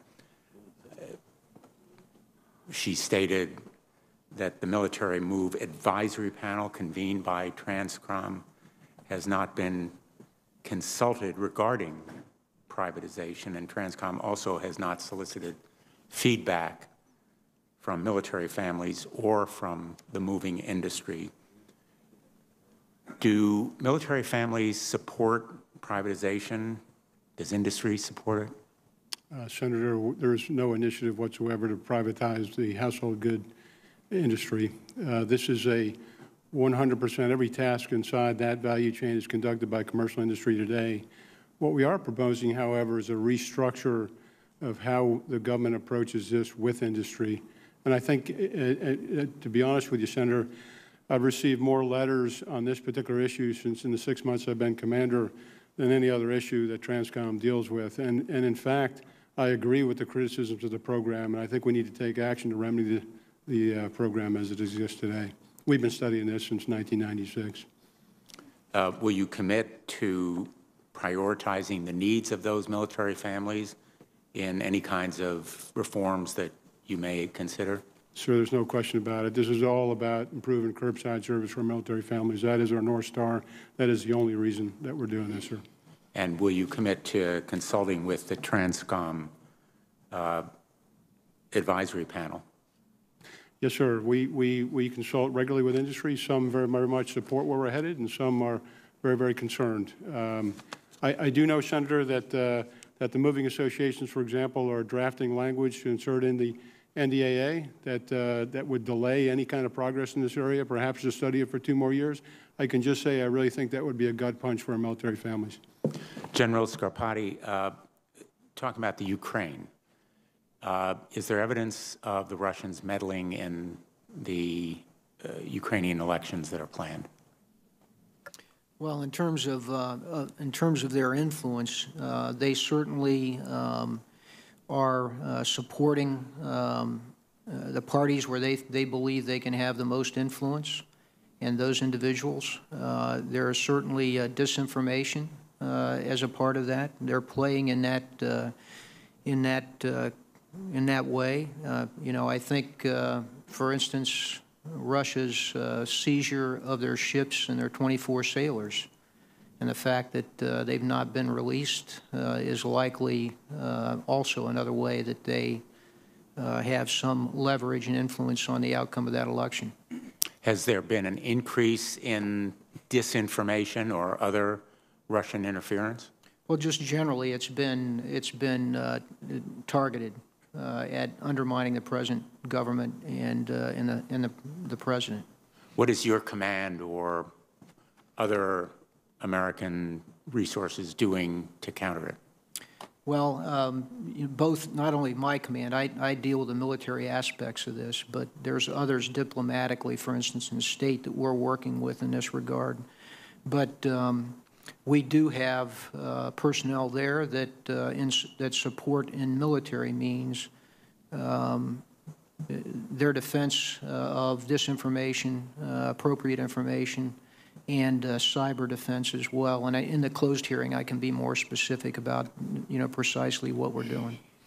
Just to reassure the American people, and that's the purpose of an open hearing, really to inform the American people, can you provide some description of what is being done in the cyber domain by your command to bolster the Ukrainian defenses?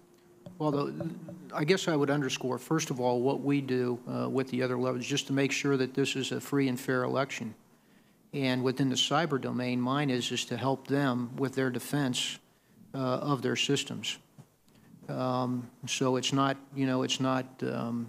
it's not selective by any means at all. It's primarily defense, and help them understand how they ensure that they do, in fact, have a free and fair election. Thank you. Thank you, Mr. Chairman. Thank you, Senator Blumenthal. Senator Black. Thank you, Mr. Chairman. And I will tell you, it has been such a pleasure for me to go through this series of hearings with our different commands in your area of responsibility, and hear repeatedly from you all some of the needs and stepping up our game, if you will, dealing with Russia and China, and especially with cyber. And General Scaparrotti, I'm from Tennessee, and I've got some National Guardsmen that are under your command at this point, folks in the Ukraine and Poland. And we appreciate their service, and we appreciate you and the leadership that you have shown throughout your career to our men and women in uniform and to those that are currently under your command. Let me stay with this, looking at our enemies, Russia, China, the cyber component, and we'll come back to that this afternoon in the briefing. But what I'd like to know, General, as you look at Europe and as we talk about the rollout of 5G, and you're looking at that European deterrence initiative, do you have what you need? Where do we need to be planning forward on that, and how are you approaching the integration and the utilization for really what some of our troops at Fort Campbell, when I talked to some of our special ops guys, 5th Division, 160th, this is very important to them, 5G and the utilization of that, knowing that's going to help fuel artificial intelligence, et cetera. Knowing they're going to use that with some of the ISR capabilities. So if you'll just touch on that briefly, and then we'll explore it a little more this afternoon. Well, first of all, I'll just start with 5G. Part of this is that this is a considerably different capability than what we have today. It's not just a modernization or an upgrade. It's a whole new world. It's like going from analog to digital. That's right. It's a different world. And what we have to know is that we have a secure 5G capability. That's one of the reasons that when you now go to our allies, that we've said they need to be very careful about Chinese investment. Yeah, no Huawei and no ZTE. In their telecommunications capabilities. Right. Because we also want to know that we're secure with our allies that we connect with. Mm-hmm. And there may be an outcome where we can't connect with our allies unless they change the composition of their system. So we're trying to get ahead of that. So is this an open discussion that you are having? It is. Okay. It's an open discussion. I would say to you that, just as an idea, or give you an idea how this has come along. 2 years ago, this wouldn't have been a topic. A year ago, it was starting to come in. And now, it's front and center. Now it's front and center, and Yeah. we're beginning to have the right conversations as a security issue. That's great. General Lyons, Transcom's had some problems with some breaches. And I think it was a couple of years ago, Chinese hackers got into the network like 20 times. What you do, and with logistics, and we've talked about different points. I think Chairman Wicker brought up Road to Spain.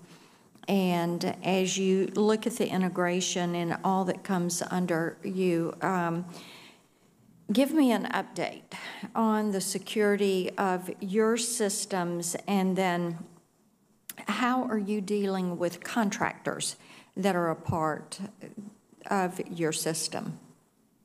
Yes, ma'am. As you indicated, this is an area of concern, and it's a high priority for the command. I tell folks this is a warfighting domain, so there's no one thing that's going to solve this. And so we've got multiple things going on, everything from just operator discipline through cyber hygiene, through defense, through infrastructure, and a high level of collaboration with Cyber Command to create conditions, potentially cost and position, to allow us to operate.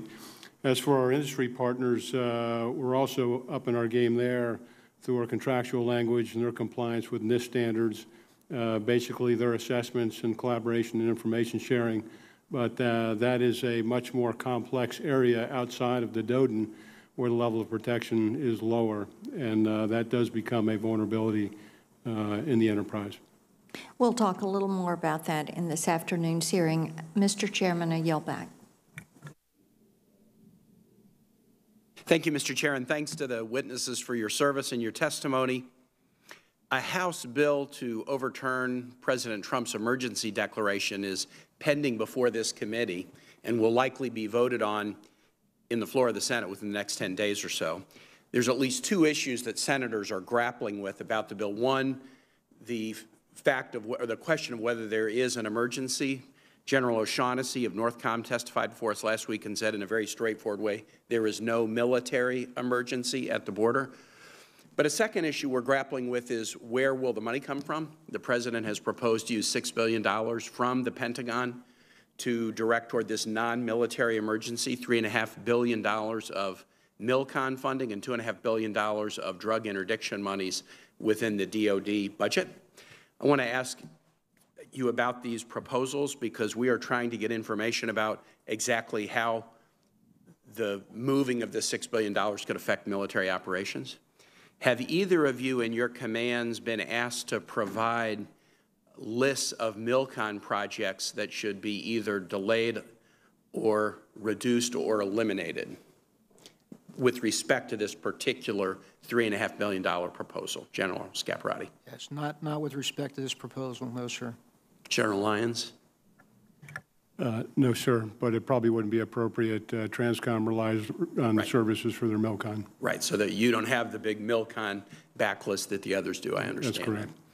And General Scaparrotti, when you say not with respect to this proposal, so I gather what you mean by that is you are often putting together MILCON lists. That would be one of the things you would do in EUCOM is looking at MILCON needs within that command. And so you've been doing that, but you haven't been asked with respect to this proposal what MILCON projects could be reduced, delayed, or eliminated.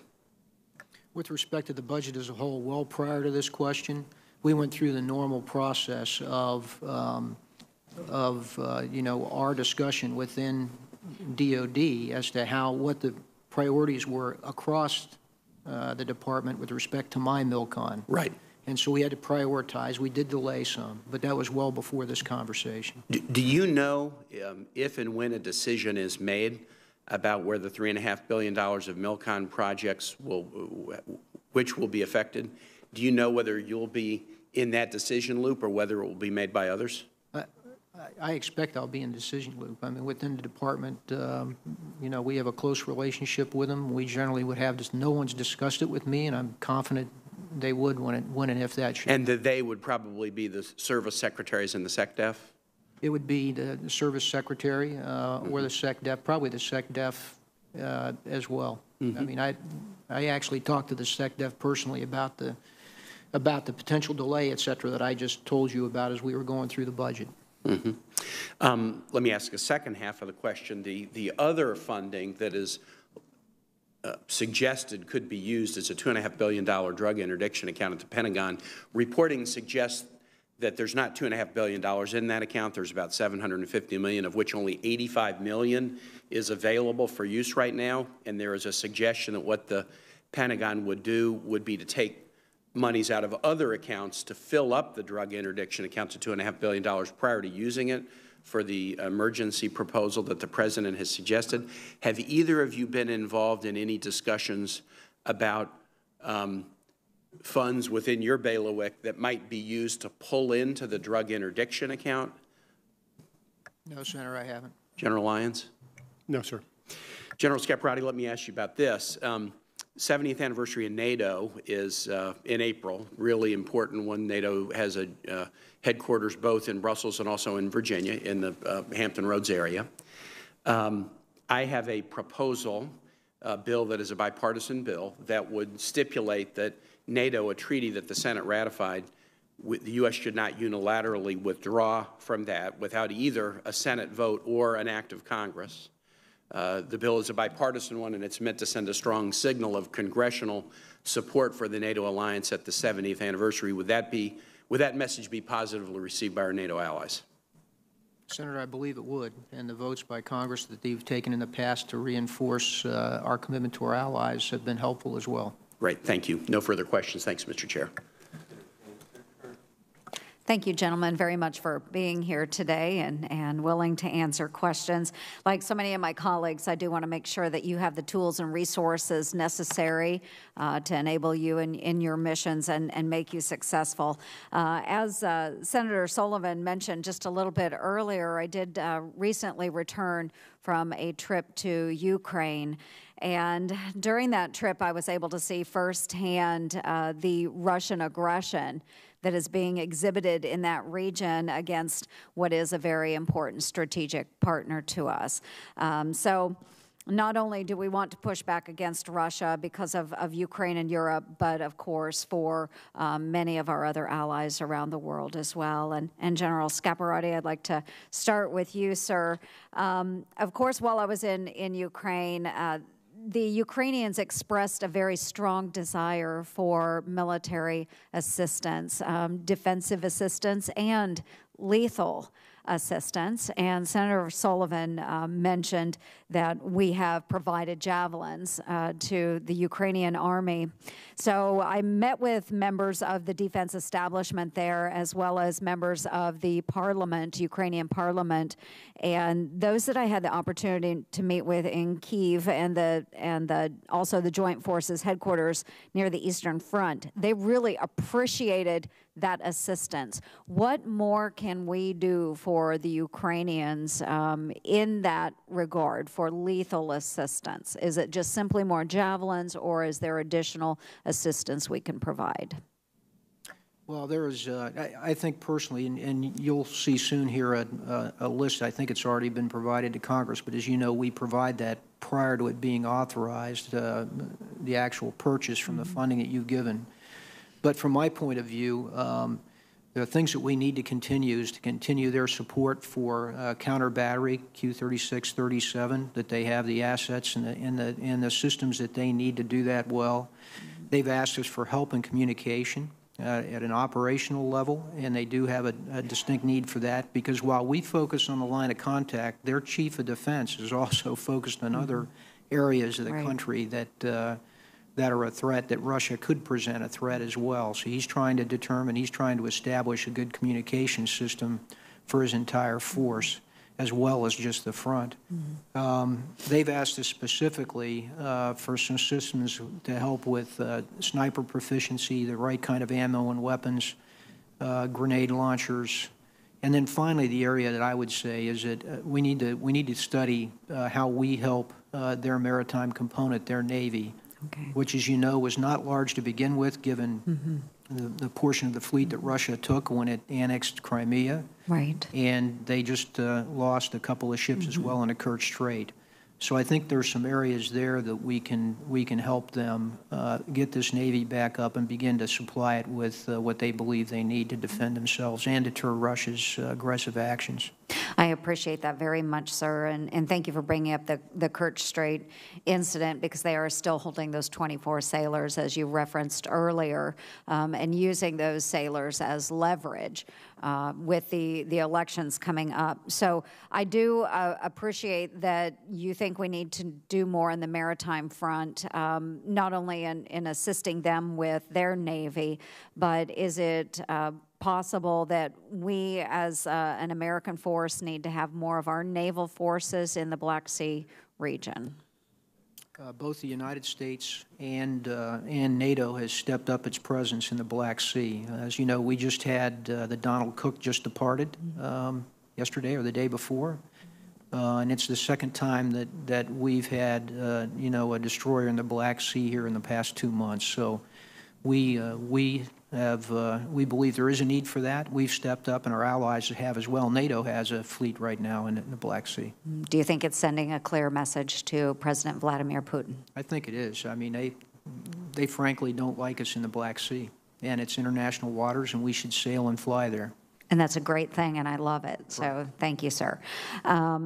The presidential elections are coming up, and I'll just close with this. I think it was very important that I take this trip to Ukraine and spend time with the folks within their defense sector, and also spent time with some of their brand new special operations forces that had just graduated from their Ukrainian Q course, which is run by our American special operations forces.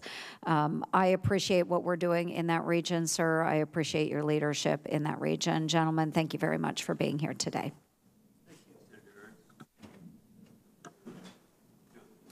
Thank you, Mr. Chairman. Thank you both for being here today and for your service. General Scaparrotti, I appreciate your coming by the office the other day. I enjoyed that very much. I also appreciated your candid answers concerning climate change. I think we sometimes get caught up in the political discussions about climate and don't really focus on the real-world consequences that are affecting us today. Earlier today, you spoke with Senator Cotton about China's investments in your AOR. And if you can, I'd like to have you discuss what, if any, actions UCOM may be taking to counter China's activities in Europe today. Well, most of all, in terms of UCOM, it's discussions with our counterparts and leaders about the concerns of China's, what I would say is strategic investments. Most of this is diplomatic at this point. But we do try to ensure that we can point out to them not only the economic benefits which China demonstrates and make sure they're aware of, but also the security aspects of their control of seaports, airports, critical key terrain, investment in infrastructure, particularly with technology that's critical to security. So we try to emphasize the security aspects of their investments. Has the administration's tactics with regard to the tariffs and European tariffs, have you seen any effect on that with any of our allies, the economic impact? Well, there's certainly a point of discussion among the allies and one of concern, because our country and Europe has a very significant, trade and economic linkage there. But in terms of the direct impact for me and mill to mill, no. The mill to mill relationships are strong. That essentially is dealt with in a diplomatic side. Awesome. Thank you, sir. General Lyons, I kind of go back to a conversation you had with Senator King on cybersecurity. If you can, in this hearing as opposed to this closed hearing, could you please maybe describe the impact on operations of a nation-state cyber attack on Transcom's networks and how this could impact your discussions and your ability and interaction with COCOMs? Senator, anything that would degrade our ability to project power is a concern. Cyber as a warfighting domain does create an area of vulnerability across of what's largely an unclassified surface of employment. And so we're working very, very hard to prioritize and to ensure that we have the appropriate level of resiliency and to move to an infrastructure that's more secure. And we're moving very, very rapidly in that area. Right.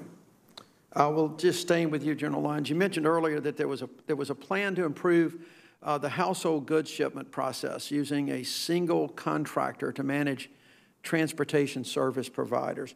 How will that change improve the process?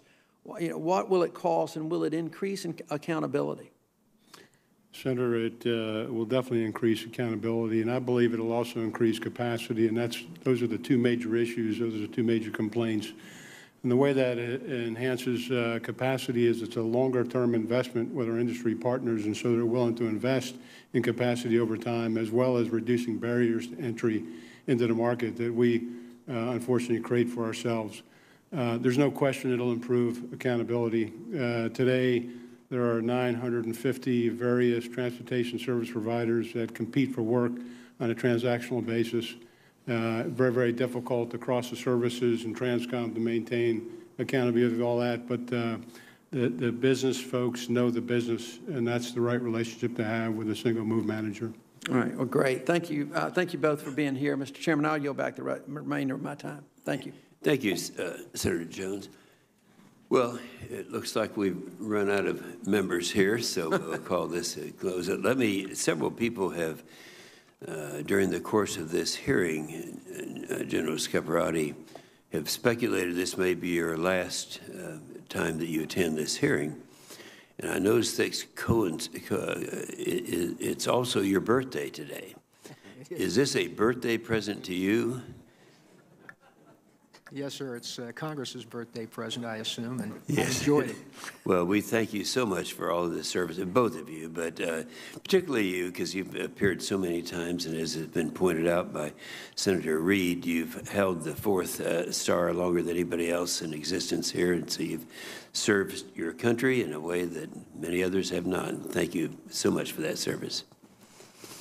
Anything else? No, Mr. Chairman, just let me join in thanking both General Scaparrotti and General Lyons, particularly General Scaparrotti. Thank you. We're adjourned. Thank you. Jim.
Today, the House Rules Committee will meet to discuss H.R. 1, the House Democrats' bill, which addresses ethics rules